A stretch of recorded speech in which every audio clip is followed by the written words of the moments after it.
সাহরি ও ইফতারের সঠিক সময় কোনটি? সাহরির সময় কখন থেকে শুরু ও শেষ হয়? এইভাবে একইভাবে মাগরিবের আজান দেওয়া হলে কি ইফতারের সময় হয়? অনেকে বলে আজানের সময় ইফতার করা ঠিক না, কারণ আজানের জবাব দিতে হয়।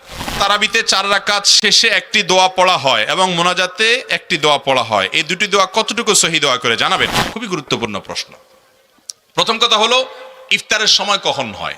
এর উত্তর হলো, সূর্য ডুবে গেছে, নিশ্চিত হয়ে গেছেন ইফতারের সময় হয়ে গেছে, আজান হোক বা না হোক। সচরাচর রমজান মাসে অন্তত মুয়াজ্জিন সাহেবরা অ্যালার্ট থাকেন একবারে টাইমলি আজান দেওয়ার জন্য, ঠিক না?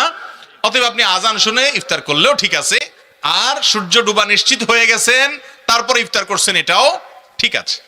এখন কথা হলো, রমজান মাসে যেটা হয়, আমাদের ইফতারির মধ্যে আজান চলতে থাকে। মুয়াজ্জিন সাহেব বেচারা একটা খেজুর দিয়া কোন রকম মুখে খায় বেচারা আজান দেয়, এবং মাগরিবের আজানটা একটু তাড়াতাড়ি করেই দেয়, কারণ ক্ষুধা তো তারও আছে বেচারা। তো এখন আজানের যে জবাব দেওয়া, মুয়াজ্জিন যা যা বলে তা মুখে তার সাথে বলা, হাইয়া আলাস সালাহ হাইয়া আলা ফালাহ সময় লা হাওলা ওয়ালা কুওয়াতা ইল্লা বিল্লাহ, আর বাকিগুলো যা যা আছে তা বলা, এটা সুন্নত। এত সওয়াবের কাজ যে মুয়াজ্জিনের আজান শুনে যত মানুষ নামাজ পড়তে আসবে তাদের সবাই সমান সওয়াব মুয়াজ্জিন সাহেব পাবে। আর আপনি আজানের জবাব দিয়ে মুয়াজ্জিন সাহেবের সাথে তাল মিলিয়ে তা বললেন, আল্লাহু আকবার বললো, এরপর আপনি আল্লাহু আকবার বললেন, আশহাদু আল্লা ইলাহা ইল্লাল্লাহ বললো, আপনি আশহাদু আল্লা ইলাহা ইল্লাল্লাহ বললেন। এভাবে যদি তার সাথে তাল মিলিয়ে তারপরে বলে যান, জবাব দেন, তাহলে সেই ক্ষেত্রে মুয়াজ্জিন যে পরিমাণ সওয়াব পাইলো আপনিও পরিমাণ সওয়াব পাবেন। তাহলে এবার নিজের নামাজের সওয়াব তো পাচ্ছেনই, এক্সট্রা সমস্ত মুসল্লিদের সমপরিমাণ নামাজের সওয়াব পাবেন। কত বড় ব্যাপার! তারাবিতে 4 রাকাত শেষে একটি দোয়া পড়া হয় এবং মোনাজাতে একটি দোয়া পড়া হয়। এই দুটি দোয়া কতটুকু সহি দোয়া করে জানাবেন?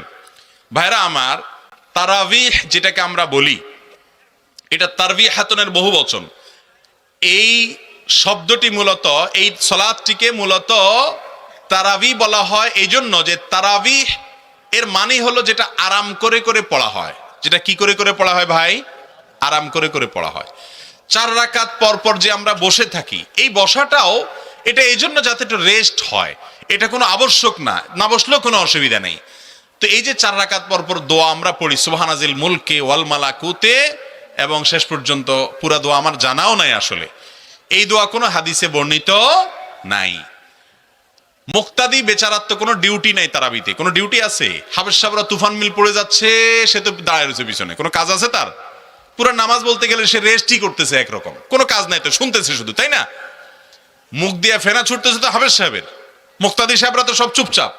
সালাম ফেরানোর পর 4 রাকাত পরে সালামটা ফিরাইতে না ফিরাইতে সবাই মিলে তালা তালা সুবহানাজিল মুলকে দিলেন টান। তো এতক্ষণ তো বেচারা রেস্টই ছিল, এখন না বরং কষ্ট হইলো, ঠিক না ভাই? ঠিক। তাহলে এই বসাটা যে রেস্টের জন্য, রেস্ট হলো কোত্থেকে? আর খোলাসা কথা হলো, 4 রাকাত পরে যে দোয়া পড়ি আমরা, এই দোয়া কোনো হাদিসে বর্ণিত বা এই টাইমে পড়ার জন্য কোনো নির্দেশিত বিষয় নয়। ইসলামে কোনো কিছু কোরআন হাদিস যদি না থাকে, নিজেরা যদি সেটাকে ইবাদত বানিয়ে নেই, কোরআন হাদিসের ফরম্যাটের মতো করে নেই, তাহলে সেটার কারণে সওয়াব না হয়ে বরং গুনাহ হওয়ার শঙ্কা আছে। এই জন্য সাবধান থাকতে হবে। 4 রাকাত পরে কোনো দোয়ার শিক্ষা ইসলাম দেয়নি আমাদেরকে, কোরআন হাদিস দেয়নি, আপনি কেন এটা বানিয়ে পড়বেন? আমাদের অনেক যুবকরা আছে, যুবক তারাবি পড়ে না। কিরে বাবা, কেন তারাবি পড়তে যাস না? হুজুর এখন ওই যে তারাবির দোয়া মুখস্থ করতে পারিনি। আছে না নাই? অতএব এই সমস্ত ভুলভ্রান্তি থেকে আমাদেরকে বেরিয়ে আসতে হবে। আবার তারাবির এই 4 রাকাত পর পর যেরকম দোয়া আছে, একইভাবে ওই মুনাজাতের জন্য আবার একটা দোয়া, ইয়া মুজিরু ইয়া মুজিরু ইয়া মুজির সাত শেষে দেয় আর কি। কোরআন হাদিস ঘেটে আমরা তো কোথাও পাই নাই যে হাফেজ সাহেবরা পড়েন, কোথাও পাইছেন একটু দেখাই দিলে আমরাও করতে পারি, নাই তো কোথাও। বুঝতে পারছেন কথা? তো এগুলো ইসলামের নামে কোনো কিছু যখন নিজেরা বানিয়ে নিব এবং ইবাদতের ফরম্যাট তৈরি করব, সেটা বিদআত হবে। মনে রাখবেন, টাকা না থাকলে এমনি চান দোকানদার চাইলে দিয়ে দিতে পারে, কিন্তু জাল টাকা দিলে মায়ের একটাও নিচে পড়বে না। আমল নাই, আল্লাহর কাছে বললেন আল্লাহ আমল বেশি করতে পারি না, যা পারছি, আল্লাহ চাইলে মাফ করে জান্নাত দিতেও পারেন, কিন্তু নকল আমল করছেন, ইসলামের নামে ভেজাল জিনিস নিয়ে গেছেন, খবর আছে, বেদাত করলে জাহান্নাম ঠিকানা। অতএব আল্লাহ তাআলা আমাদেরকে বেদাত থেকে বেঁচে চলার তৌফিক দান করুন। আপনি বলবেন বাপদাদা 14 গোষ্ঠী করে আসছে, এখন আবার নতুন নতুন কথা শুনি। আমি বলবো বাপদাদা তো হাল চড়ছে, আপনি কেন বিদেশ গেছেন? দুনিয়াটা তো ভালো বুঝেন যে বাপদাদা হয়তো একটা কিছু করতে পারেন নাই, আল্লাহ ওনাদের যতটুকু তৌফিক দিয়েছেন ততটুকু করছেন, আল্লাহ হয়তো সেটাই কবুল করবেন, কিন্তু আমাদেরকে আল্লাহ তৌফিক দিয়েছেন, আমরা সঠিকটা জানতে পারছি। অতএব ভুলটা আমাদেরকে অবশ্যই ছাড়তে, আমাদের বাপদাদারা বেশিরভাগ ভালো কাজ করছেন আলহামদুলিল্লাহ, দু চারটা মানুষ হিসেবে তাদের ভুল হয়েছে, আমাদেরও ভুল হচ্ছে কিছু, হয়তো আমাদের পরবর্তী প্রজন্ম ছেলেমেয়েরা এসে ধরবে যে আমাদের অমুক হুজুরে অমুক বাপে এটা ভুল বলে গেছে। যদি ধরে কোরআন হাদিসের আলোকে ভুল প্রমাণ হয় তাহলে আমাদেরটাও বাদ দিবেন, যেটা সঠিক কোরআন হাদিসের আলোকে গ্রহণ করবেন। মুসলমান কখনো অন্ধবিশ্বাসী হবে না। দলিল কোরআন হাদিসের দলিলের বাইরে গিয়ে বাপদাদার 14 গোষ্ঠী করে আসছে, ওই অজুহাত দিয়া মুসলমান কখনো ভুলভাল কিছু করতে পারে। মক্কার মুশরিকরা এই কথা বলতো, যখনই আমাদের নবীজি তাদেরকে বলতো একত্ববাদে আসো, তাওহীদে আসো, তারা বলতো যে আমরা আমাদের বাপদাদাকে যে অবস্থা দেখেছি মাল ফাইনা আলাইহি আবা আনা, আমরা সেটা ধরে রাখবো। এটা কোনো ভালো কথা না। বাপদাদা যদি ভালো কিছু রেখে যান সেটা ধরে রাখতে হবে।